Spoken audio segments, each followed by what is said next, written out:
Coaching centre को लेकर केंद्र सरकार की मिनिस्ट्री ऑफ एजुकेशन द्वारा कोचिंग संचालन को लेकर जारी किए गए दिशा निर्देशों को लेकर अलीगढ़ में एडीए फेज 1 स्थित Vineet coaching and guidance centre में शहर की कोचिंग संचालकों एवं प्राइवेट अध्यापकों की बैठक हुई, जिसमें संचालकों ने कहा कि नई गाइडलाइन में लगभग अन्य सभी बिंदुओं से किसी प्रकार की कोई आपत्ति नहीं है, लेकिन जिस तथ्य के तहत 16 वर्ष की आयु से कम बच्चों को कोचिंग में प्रवेश पर प्रतिबंध लगाया गया है वो समझ से परे है।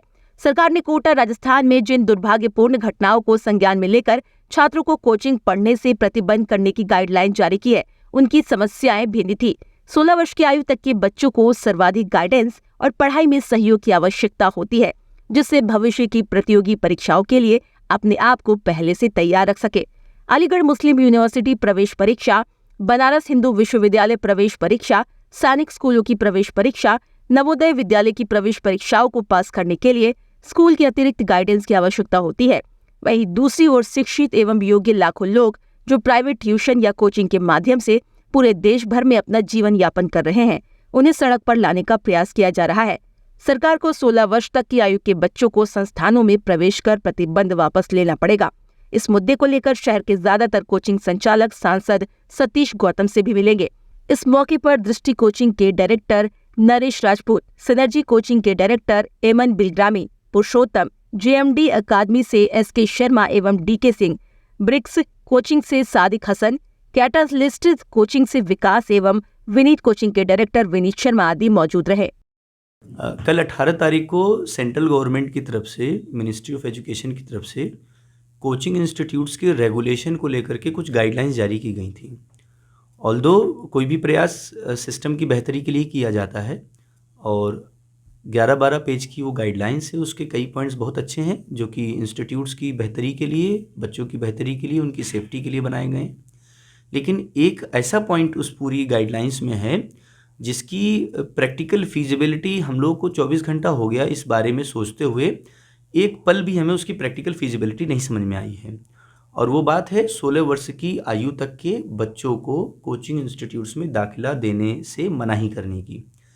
अब 16 वर्ष तक की आयु के ही मुख्यतः बच्चे पूरे देश भर में कोचिंग इंस्टीट्यूट जाते हैं और इसी वर्ग के बच्चों को भविष्य की जो भी कॉम्पिटिटिव परीक्षाएं होती हैं उनसे संबंधित फाउंडेशन प्रिपरेशन मिलती है और बच्चे अपने आप को ग्रेजुअली धीरे धीरे 8th क्लास से, 9th क्लास से, 10th क्लास से, 11th क्लास से अपने आप को उस कंपटीशन के लिए तैयार करते हैं, जिससे कि कंपटीशन का बर्डन उनके पास एक साथ ना आए अपनी स्कूल एजुकेशन करने के बाद। क्योंकि हमारे देश में चाहे जनसंख्या के मानक के आधार पे कह लीजिए या कॉम्पिटिटिव एग्जामिनेशंस के स्तर के आधार पे कह लीजिए, जो कॉम्पिटिटिव परीक्षाएं होती हैं वो बहुत अव्वल दर्जे की परीक्षाएं होती हैं और बच्चों को जो कटिंग एज प्रिपरेशन के लिए और कंपटीशन क्रैक करने के लिए एडिशनल असिस्टेंस की आवश्यकता पड़ती है। स्कूल व्यवस्था के बारे में बात करें तो स्कूल अपने करिकुलम को ही अच्छे से अगर करा लेता है तो वही उनका सबसे बड़ा योगदान होता है, लेकिन उसके अतिरिक्त कॉम्पिटिटिव परीक्षाओं को अगर क्रॉस करना है तो बच्चों को कोचिंग संस्थानों में जाना पड़ता है। वो जाते हैं, अपनी इच्छा से जाते हैं, जो पेरेंट्स अफोर्ड कर सकते हैं वो लोग भेजते हैं। कोचिंग का किसी भी प्रकार से, चूँकि ये उनकी डिज़ायरेबल चॉइस है, वो नेसेसिटी एजुकेशन नहीं है, हम कोई सर्टिफिकेट नहीं जारी करते, उसको लाभ होता है, उसको लगता है कि मैं कोचिंग इंस्टीट्यूट जाने के बाद में अपने आप को लाभान्वित कर सकता हूँ, इसीलिए वो कोचिंग इंस्टीट्यूट जाता है। और कोचिंग में आ रहे बच्चे सब, ये हम लोग भी व्यवस्था के तहत जीएसटी के दायरे में आते हैं।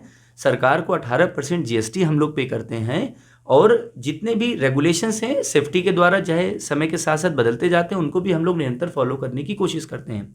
सवाल ये है कि यह जो पॉइंट है कि 16 वर्ष की आयु का बच्चा संस्थान नहीं जाएगा तो मतलब फिर उसकी पढ़ाई कैसे होगी, पहला सवाल।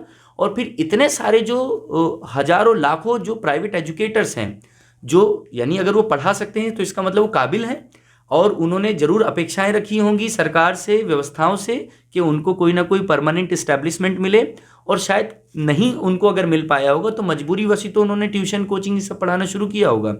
और यदि अब इतने लाखों बच्चों को अगर मतलब लाखों लोगों को अगर एक साथ ये पता चले कि 16 वर्ष के बच्चे अब ट्यूशन उनसे कोचिंग नहीं पढ़ेंगे तो उनका रोजगार क्या होगा? वो तो इसके अलावा आप कुछ कर भी नहीं सकेंगे। अगर वो पिछले 10-15 वर्षों से पढ़ा रहे हैं तो वो बच्चे ही तो बेहतर पढ़ा सकेंगे, तो उनके रोजगार का क्या?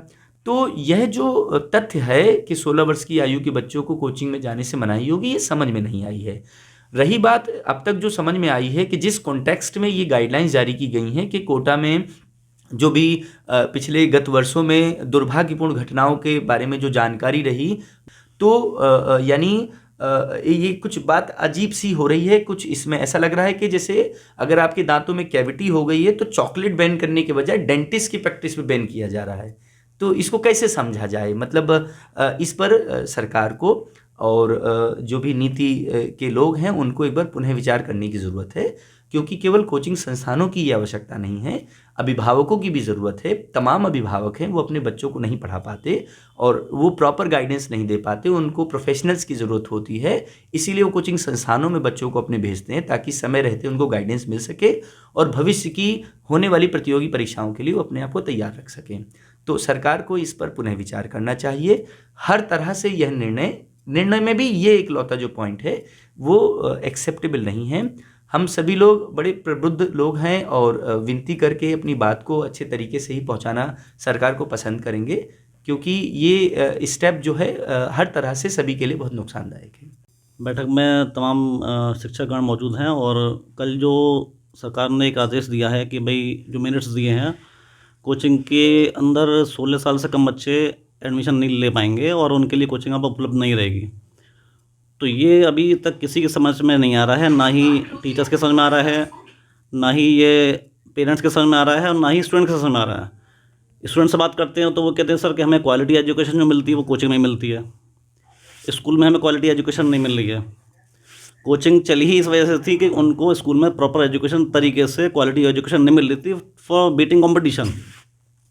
आज आप अगर स्कूल अच्छे नहीं हैं तो उस वजह से बच्चा कोचिंग आ रहा है, कोचिंग अपनी इच्छा से नहीं आ रहा है, वो इस मजबूरी में आ रहा है कि उसको वहाँ पे स्कूल में प्रॉपर उस तरह की एजुकेशन नहीं मिल रही है। ठीक है, कोचिंग इंस्टीट्यूट्स उस बच्चे को अपने पास किसी वजह से नेसेसरीली नहीं बुला रहे हैं उसको। तो पेरेंट्स की और स्टूडेंट्स की रिक्वायरमेंट है कोचिंग। अगर आप स्कूल में ये सुविधा दे देंगे तो कोचिंग अपने आप ही धीरे धीरे डाइल्यूट हो जाएंगी और उसकी जरूरत नहीं बचेगी। लेकिन आज के डेट में माहौल ये है कि भाई बच्चे को हज़ारों रुपये फीस खर्च करने के बावजूद स्कूल में उसको वहाँ उस तरह की एजुकेशन नहीं मिल रही है जिसकी वजह से कोचिंग को आगे प्रमोट किया गया और प्रमोट हो रहे हैं अपने आप ही। आज अचानक आप ये नियम बना देंगे कि भाई 16 साल तक के बच्चे एडमिशन नहीं लेंगे कोचिंग में, तो क्या वो बच्चों की क्वालिटी एजुकेशन बढ़ेगी या क्वालिटी एजुकेशन डाउन होगी? और उसका खामियाजा हमारे देश के डेवलपमेंट में आगे दूरगामी जरूर पड़ेगा।